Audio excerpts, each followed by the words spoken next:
diploma ka, you can have jobs and then have a better life. Ganun. Magkakaibigan ba kayo, guys? Oo. Magkakaibigan kayo? Gaano kayo importante sa inyo ang friendship? Friends. Okay, kasi talaga sa friendship dun mo may experience yung saya, tsaka yung yung mga lap trip ganun. Okay. Tapos syempre ang dami ding kalokohan, ganun lang. Okay. Tapos masaya lang, gano'n, good vibes. Nice.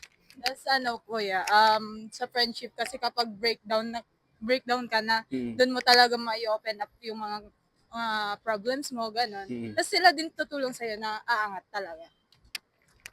For me naman, friends or friendship, para siyang second family na din.